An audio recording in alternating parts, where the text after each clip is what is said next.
morning. Morning. If you got your Bibles with you, I would like for you to go ahead and grab those. Luke chapter 1 is where we're going to be camping out this morning. Luke chapter 1, I'd like for you to turn to the 5th verse. Luke chapter 1, let's pick up verse 5 this morning.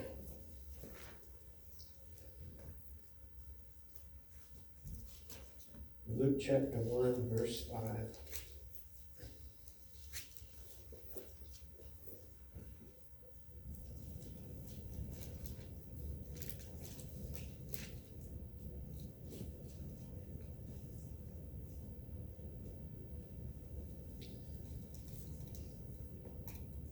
In the time of Herod, king of Judea, there was a priest named Zechariah who belonged to the priestly division of Abijah.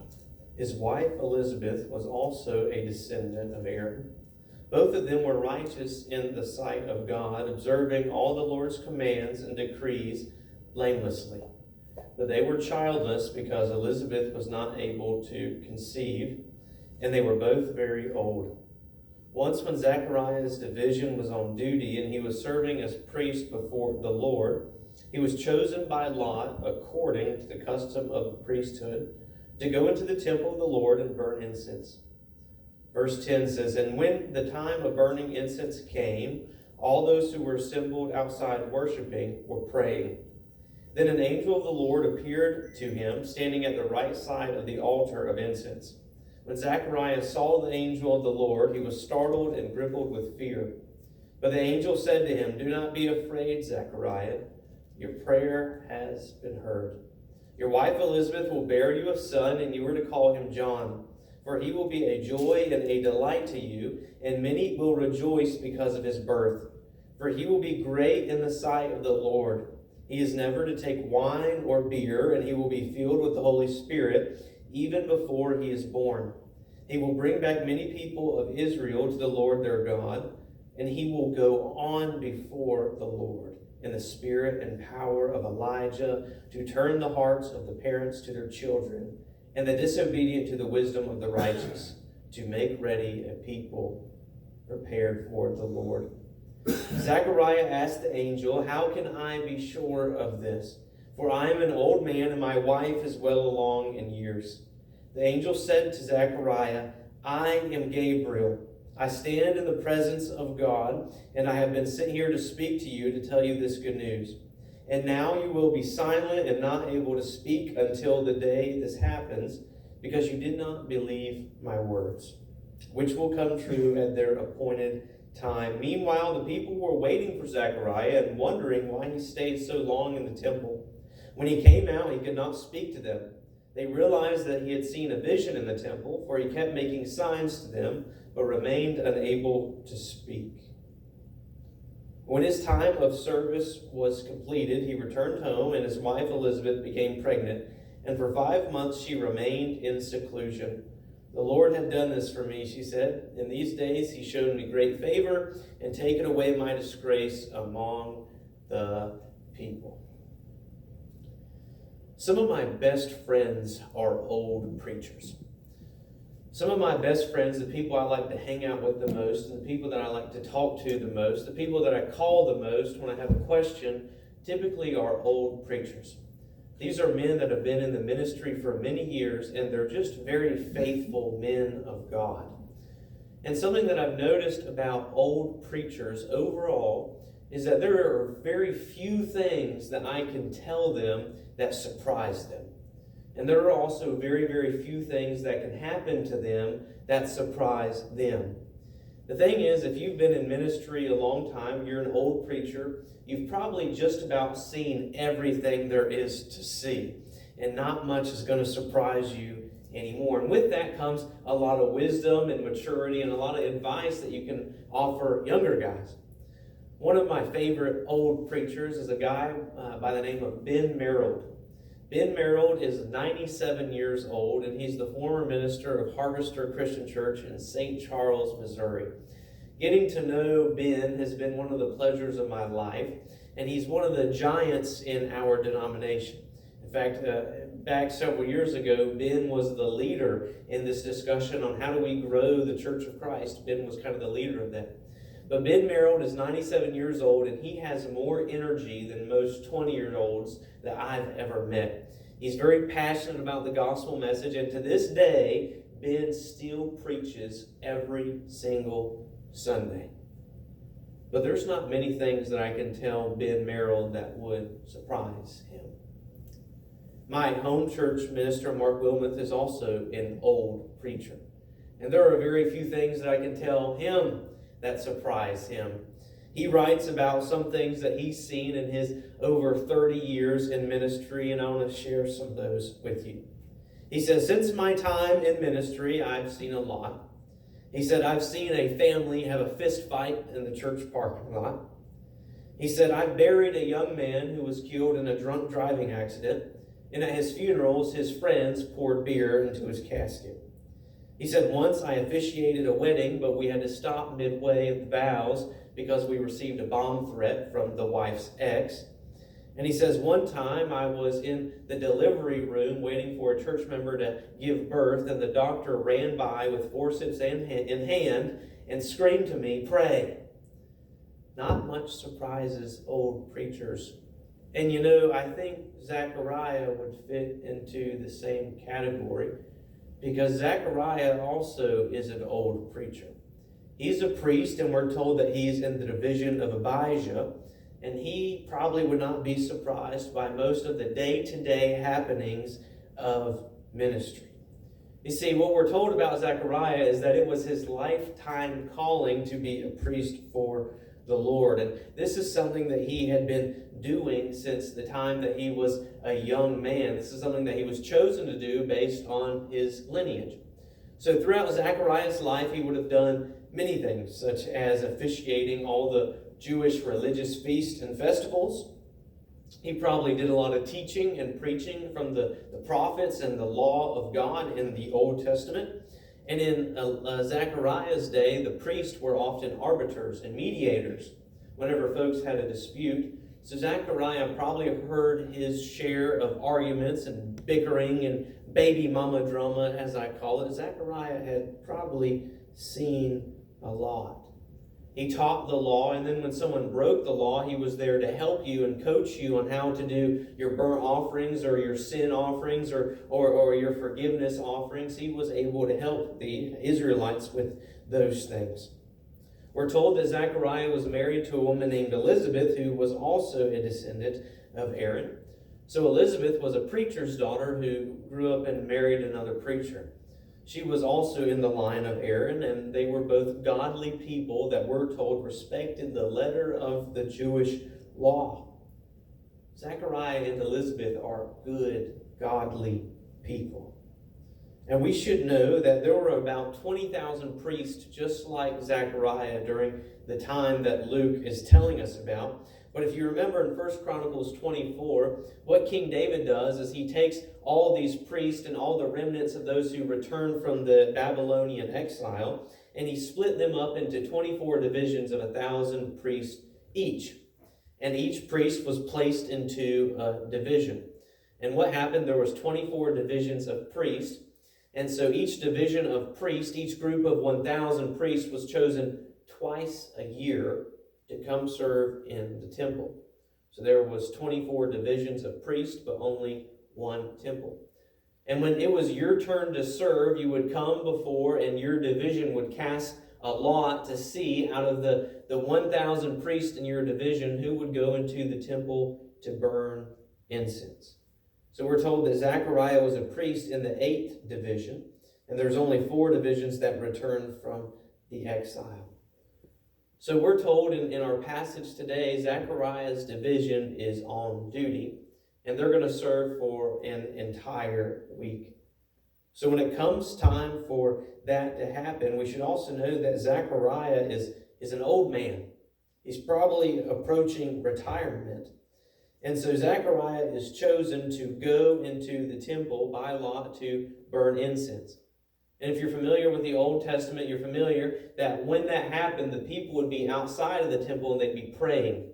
And the smoke offering of the incense symbolized the prayers of the Israelites going up to God to be reconciled before Him. So we see kind of what is going on to today with Zechariah. But I think there's something worth noting about the story of Zechariah. And that is that Zechariah's life, not only had he kind of seen everything, there wasn't all too much to see in the day of Zechariah. Things were very ordinary. And I think it was also kind of a spiritually dark kind of sort of time. The people had not received any prophetic word from God in over 400 years since Malachi in his book had promised Elijah. In fact, there was a 400-year period in between the finishing of the Old Testament, Malachi, and the starting of the New Testament. That's the intertestamental period. That's when Alexander the Great was ruling. That was kind of this period where not a whole lot was going on, and God's people had not really heard from God in a while. And at the same time, King Herod is kind of doing his own thing. He's not exactly a good moral leader for the Israelites to follow. The man has 10 wives, and he's just executed at least one of them for no reason at all.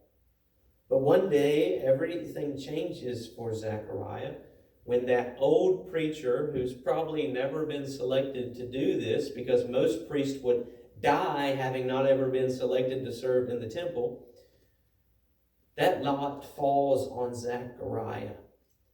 And I imagine when that lot fell on Zechariah, he kind of saw it at first, but then had to take a second look to make sure it was him that was chosen.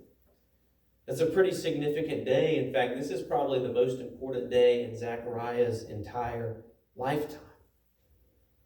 So Zechariah goes into the temple to burn the incense when an angel of the Lord appears to Zechariah. And I think at this point, he's probably wondering just how much excitement can one day have. For an old man, I think his heart is probably starting to beat a little too fast for him.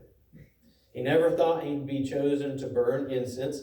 He never thought that he'd be speaking to an angel, which, by the way, the angel that is appearing to Zechariah is the angel Gabriel, who Zechariah is very familiar with, because that's the same angel that appeared to Daniel 500 years earlier. So Zechariah is very familiar with the Old Testament scriptures and has read them, and has read about the angel that was written 500 years ago, and now he's talking to him. But the big crescendo, our big discussion for today, is not just that Zechariah had an exciting, eventful day. It's what transpired with the angel Gabriel. When the angel of the Lord Gabriel appeared to God, he brought him the good news that he and his wife Elizabeth would be having a baby. So I think there's another thing that Zechariah never thought would happen. I want you to look back to our text, and I want you to pick up with verse 14. This is when the angel describes to Zechariah what exactly his child, John the Baptizer, will be. Verse 14. He, your child, will be a joy and a delight to you, and many will rejoice because of his birth. For he will be great in the sight of the Lord. He is never to take wine or beer, and he will be filled with the Holy Spirit even before he is born. He will bring back many of the people of Israel to the Lord their God, and he will go on before the Lord in the spirit and power of Elijah, to turn the hearts of the parents to the children, and the disobedient to the wisdom of the righteous, to make ready a people prepared for the Lord. So not only does Gabriel tell Zechariah that him, an old man, and a wife who's old and also barren, not only does he tell them that they're going to have a child, he tells them that their child is going to be great. How many of us would be so ecstatic to learn that not only were we going to have an unexpected child when we've been praying for one, but that our child would go and make straight the path for the Lord. The child's not even been conceived yet, not even been born yet, but the angel of the Lord is already telling him that this child is going to be something amazing.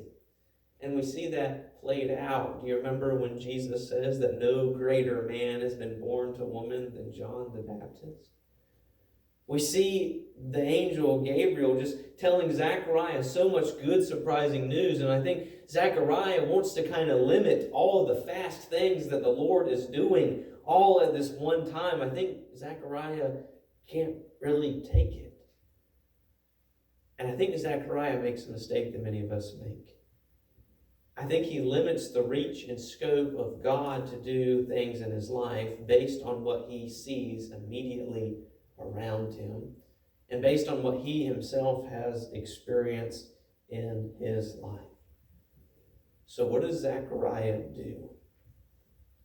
He doubts. But he doesn't only doubt, because when he asks Gabriel, how can I be sure of this? The translation points us to what Zechariah is really saying is that's not enough proof for me. I need a sign. I need you to show me more evidence than just you and angels standing before me while I'm burning incense. I need more from you because I don't really believe you. It's too hard to believe. But we should know that God doesn't like when we doubt when he has spoken to us. And Gabriel does not like when we doubt either.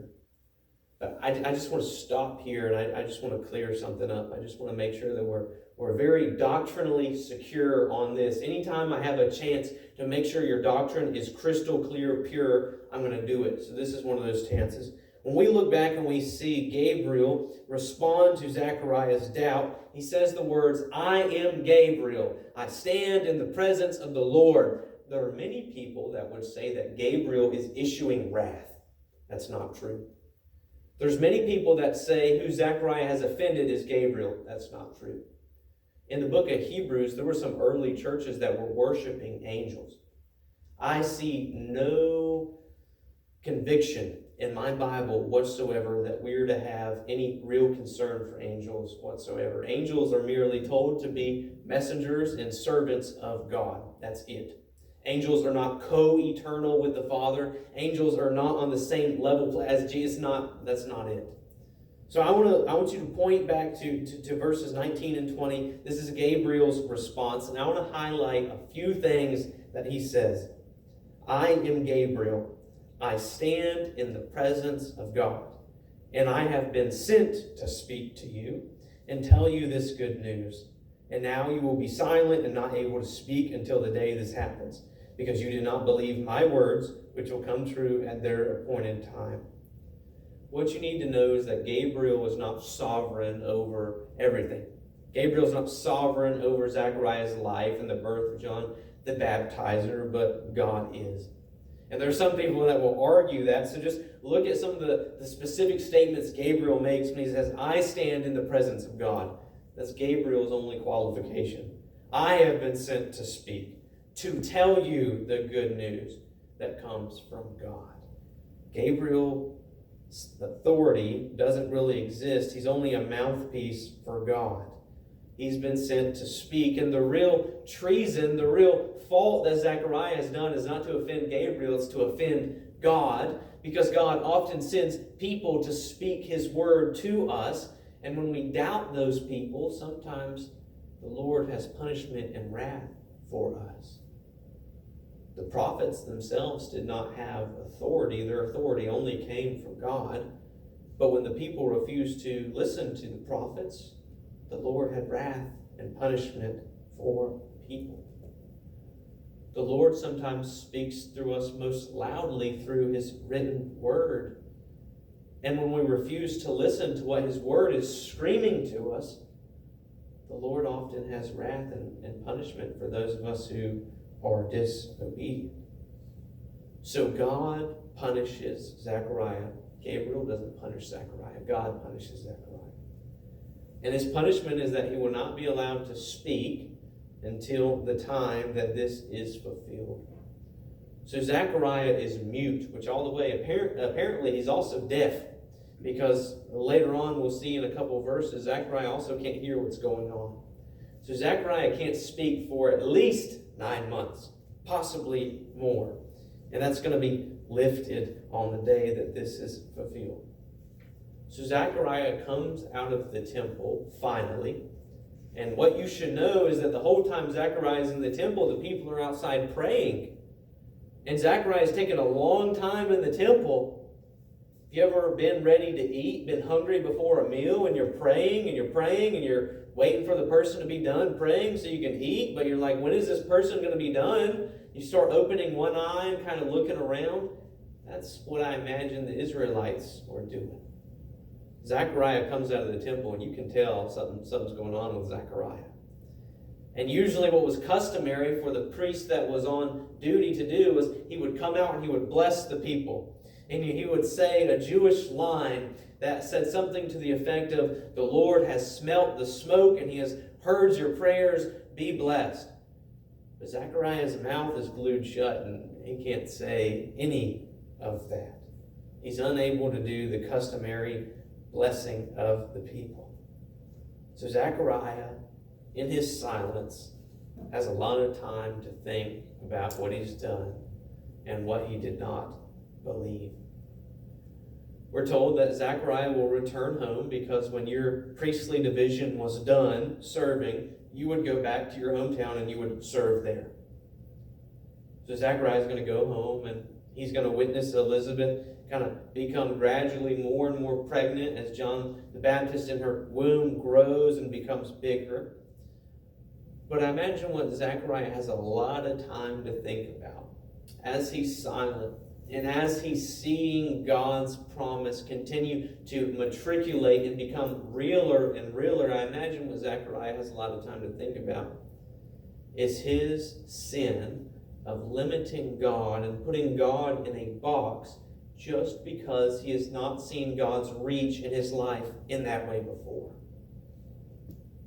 He's been caught up in the day-to-day of going to the office and doing his work and coming home and eating dinner and fixing dinner with Elizabeth and then going to bed and reading a few chapters in a book and then turning the light out and then getting up and going to work. He's been caught up so much in the cycle that he's forgotten that there is a God that we serve that is full of surprises for his people. And when God taps you on the shoulder and tells you that he wants you to serve him, which by the way he has, you better believe him and do what he asks, or there's going to be punishment. I think Zechariah gets so caught up in the day-to-day that he forgets we serve a God of surprises. And in case you have forgot that too, Christian, do you remember Moses? Do you remember when the Lord chose Moses? And what did Moses say? "Not me, you got to choose someone else. I've got a stuttering problem. I can't talk. When I talk, people don't listen to me." But the Lord chose Moses. Do you know that Moses was the only person in Scripture that had a face-to-face conversation with God and just dwelled in community with God?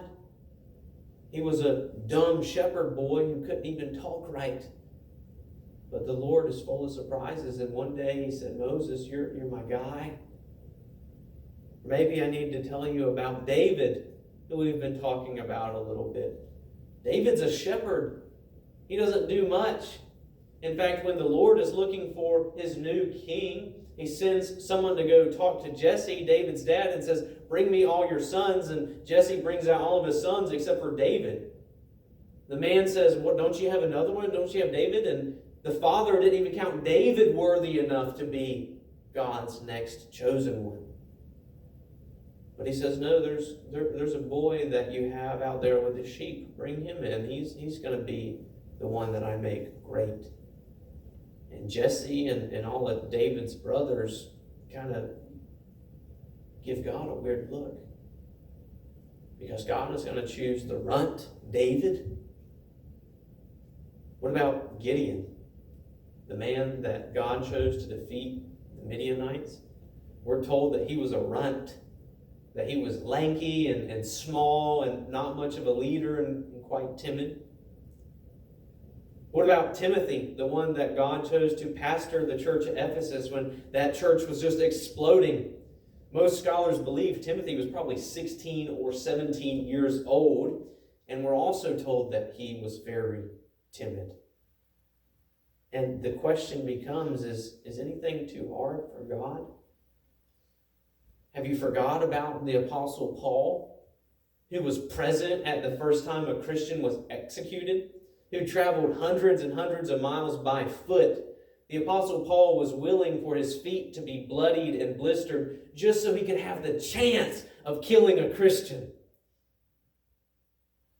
And yet the Lord said, I'm going to show the world just how much Paul has to suffer to become my apostle, an apostle approved, one that I have sent unto the Gentiles. God used a murderer. God used a couple of drunks. God used an adulterous shepherd. God used a man who couldn't really speak right. Most scholars think had a speech impediment.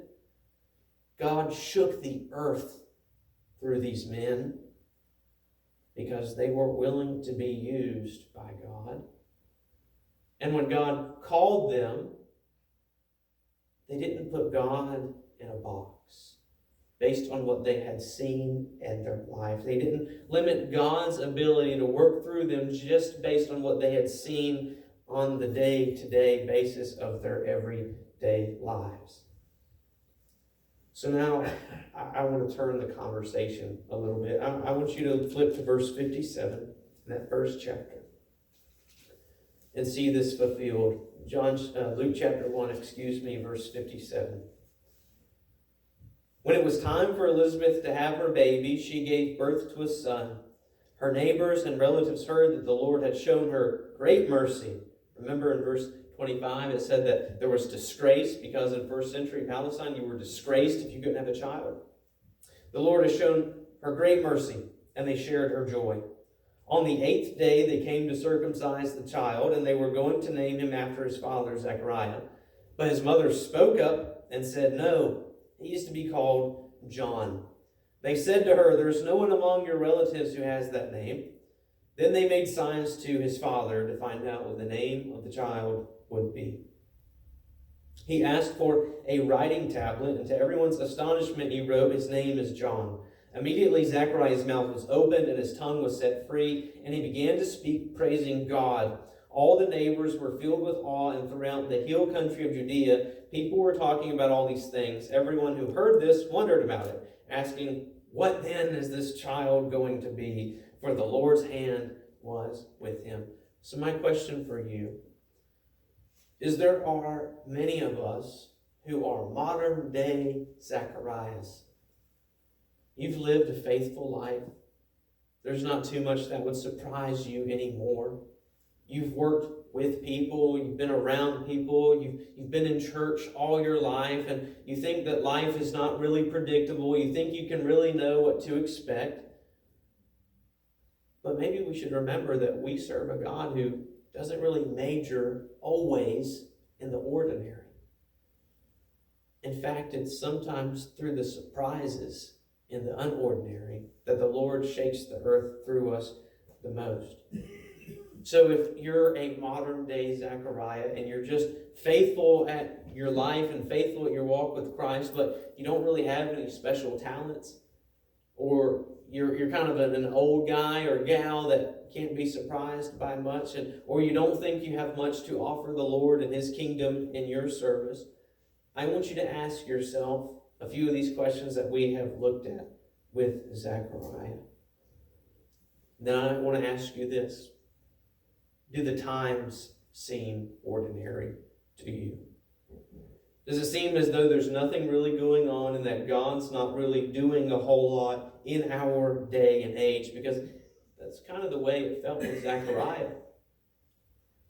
There were not many strong Christian folks during Zechariah's time because everybody was just used to the day in and day out.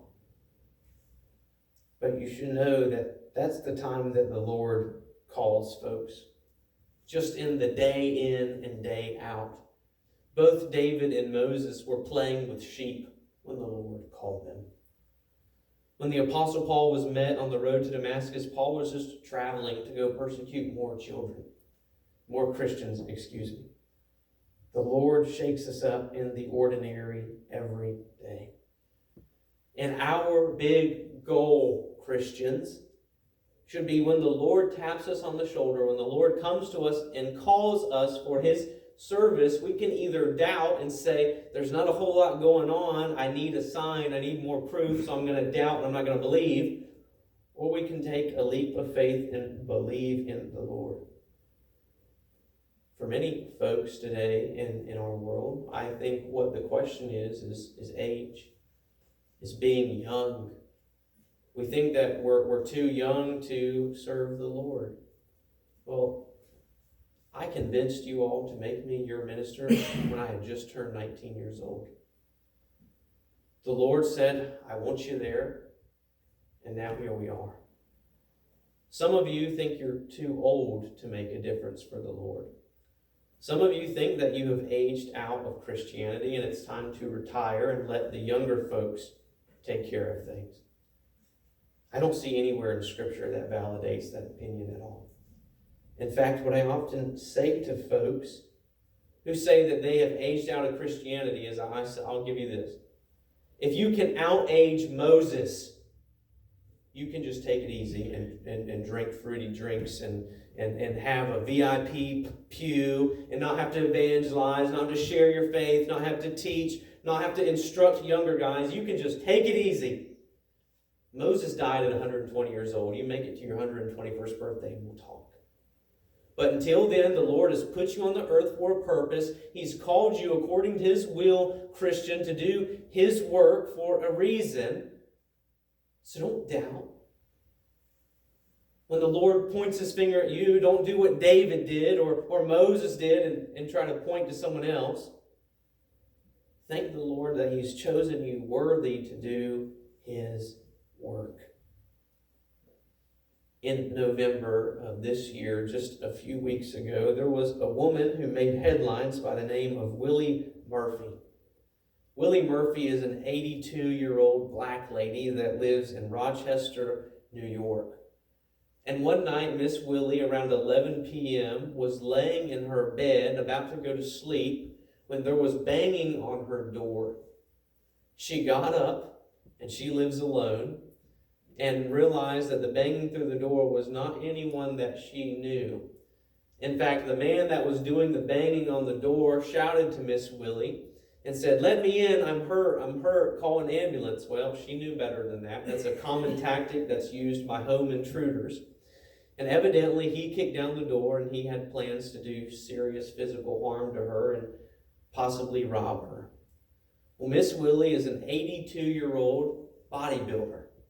So when he broke down that door, she picked up her coffee table and she went to town on him. And then after she broke the coffee table over him, she went and she got her broom. She broke the broom on him as well.